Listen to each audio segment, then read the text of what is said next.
Hello everyone and welcome. On this channel, we combine practical personal finance strategies with biblical wisdom to help you grow your income, manage money wisely, and pursue lasting financial success that honors God. In this video, we will be discussing this topic: dealing with financial fear, biblical steps to peace. Financial fear is one of the most powerful emotional forces shaping human behavior. It influences career decisions, spending patterns, investment choices, relationships, and even spiritual life. It keeps people awake at night calculating bills, imagining worst-case scenarios, and replaying past mistakes.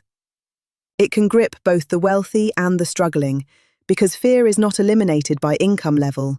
It shifts targets. Those with little fear not having enough. Those with much fear losing what they have. In an age of economic uncertainty, volatile markets, inflation cycles, job disruption, and global instability, financial fear feels rational. Yet Scripture speaks directly and repeatedly to this condition of the human heart. The Bible does not ignore economic hardship. It does not dismiss prudent planning. But it offers something deeper than strategies alone. It offers peace, rooted in trust, wisdom, stewardship, and eternal perspective. Financial fear often begins with uncertainty. Humans crave predictability, and money appears to offer control. When income is steady and savings are growing, anxiety subsides. When markets fluctuate or income is threatened, fear resurfaces. This reveals something important. Fear is not merely about money. It is about perceived control. In Matthew 6, Jesus addresses this directly when he tells his listeners not to worry about what they will eat or wear. He points to birds and flowers as examples of divine provision. His instruction is not naive. He is speaking to people who lived in agrarian uncertainty, where crop failure meant hunger. Yet his command is clear: do not worry. The Greek word implies anxious distraction, a mind divided and pulled apart.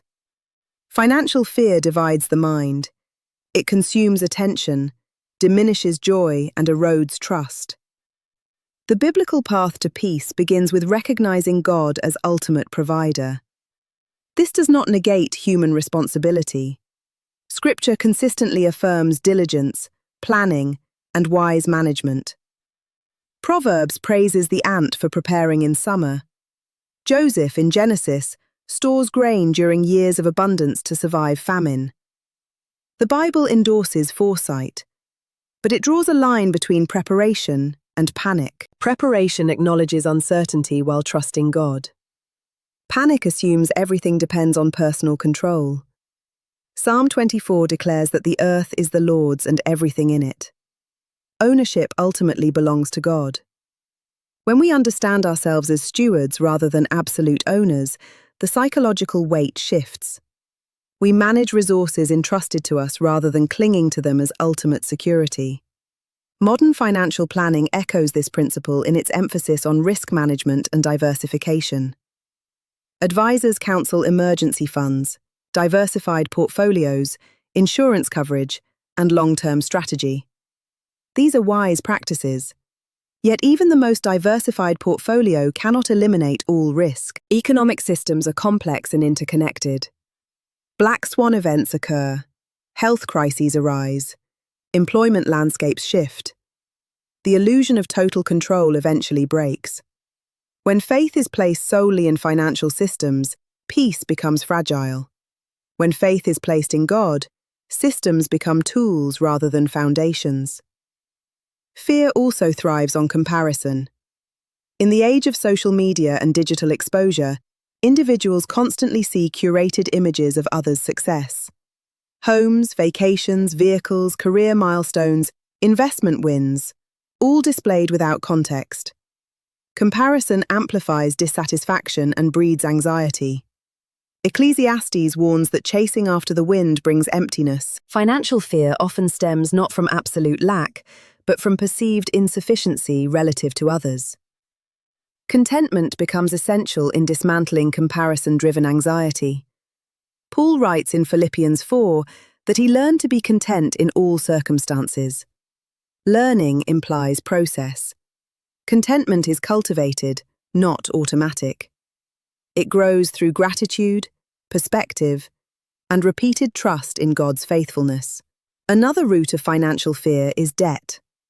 Proverbs states that the borrower is servant to the lender. Debt itself is not always sinful, but it creates obligation and vulnerability. High-interest consumer debt magnifies anxiety because it reduces margin and increases pressure. Modern financial research consistently shows that individuals carrying significant unsecured debt report higher stress levels. Biblical wisdom encourages living within means, avoiding unnecessary obligation, and pursuing financial freedom where possible. Reducing debt is not merely a financial strategy. It is a spiritual discipline that fosters peace. Financial fear can also stem from past mistakes. Poor investments, failed ventures, impulsive spending, or missed opportunities can haunt the mind. Regret compounds anxiety. Yet Scripture is filled with narratives of redemption. God restores what is broken. Joel speaks of God restoring the years the locusts have eaten. While consequences may remain, the future is not imprisoned by the past. Wise financial recovery requires honest assessment, structured planning, and disciplined correction.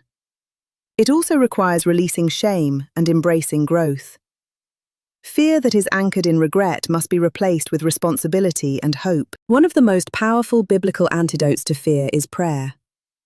Philippians 4 instructs believers not to be anxious about anything, but in everything, through prayer and petition with thanksgiving, to present requests to God. The promise is that God's peace will guard hearts and minds. Notice that thanksgiving accompanies petition. Gratitude shifts focus from scarcity to provision already received. Prayer transforms anxiety into dialogue with God. It reminds the heart that financial challenges are not faced alone. This spiritual discipline has measurable psychological effects. Studies on contemplative prayer and meditation show reductions in stress markers and improved emotional regulation. Scripture's instruction aligns with observed human experience. However, peace is not passivity. Faith does not replace action, it directs it. Proverbs repeatedly emphasizes seeking counsel. In financial terms, this may mean consulting qualified advisors, creating structured budgets, and setting measurable goals. Planning reduces uncertainty by establishing direction. Luke 14 records Jesus speaking about counting the cost before building a tower. Financial peace grows when individuals understand their income, expenses, assets, and liabilities clearly. Ambiguity breeds fear. Clarity fosters control without illusion. Generosity is another surprising yet powerful weapon against financial fear. At first glance, giving when resources feel tight seems counterintuitive. Yet Scripture consistently links generosity with blessing and trust. In 2 Corinthians 9, Paul speaks of sowing generously and reaping generously. Generosity shifts perspective from scarcity to abundance. It declares that God is the source and that resources flow through, not merely to, the believer. Modern behavioral science notes that altruistic giving increases happiness and reduces stress. When fear urges hoarding, generosity cultivates trust. Financial fear often reveals misplaced identity. If self-worth is tied to income, career status, or net worth, any financial fluctuation threatens identity. Jesus warns against storing up treasures on earth where moth and rust destroy. Earthly wealth is vulnerable. Heavenly treasure, defined by righteous living and kingdom impact, is secure. When identity rests in being loved and redeemed by God, financial volatility loses its power to destabilize the soul. Peace emerges from knowing that value transcends valuation. It is important to distinguish between prudence and anxiety. Prudence evaluates risk and acts wisely. Anxiety magnifies risk and paralyzes action. Prudence builds emergency savings. Anxiety obsessively checks balances. Prudence diversifies investments. Anxiety constantly shifts strategies in reaction to headlines. The difference lies in emotional posture. Isaiah 26 declares that God keeps in perfect peace those whose minds are steadfast because they trust in Him. Steadfastness implies stability, not reactionary movement. Economic cycles are inevitable. Scripture acknowledges seasons. Ecclesiastes speaks of times to plant and times to uproot. Recognizing cyclical reality prevents shock when downturns occur. Winter is not evidence of abandonment. It is part of rhythm. The ant prepares in summer because winter will come. Modern financial planning echoes this through long-term investing and counter-cyclical strategy. Understanding historical patterns reduces fear because downturns are contextualized rather than perceived as unprecedented catastrophe. Community also plays a crucial role in overcoming financial fear. The early church in Acts shared resources to ensure no one lacked. Isolation amplifies anxiety. Shared wisdom and mutual support distribute burden. In practical terms, accountability groups, faith communities, and trusted mentors provide perspective. Fear thrives in secrecy. When financial struggles are brought into wise counsel, solutions emerge. Another biblical step toward peace is cultivating discipline. Discipline in spending, saving, and investing builds confidence. Confidence reduces fear. Proverbs emphasizes self-control as strength. Modern wealth accumulation is less about dramatic windfalls and more about consistent habits compounded over time. Regular saving, automated investing, measured risk, and controlled spending create stability. Stability diminishes fear because systems are in place. It must also be acknowledged that some financial fear arises from genuine hardship. Job loss, medical crises, economic recession, and systemic injustice create real pressure. Biblical peace does not deny pain.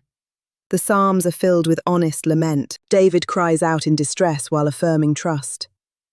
Peace in Scripture is not absence of difficulty, but presence of God amid difficulty. For those facing severe hardship, practical support, community assistance, and strategic planning are essential. Faith does not forbid seeking help. It encourages it.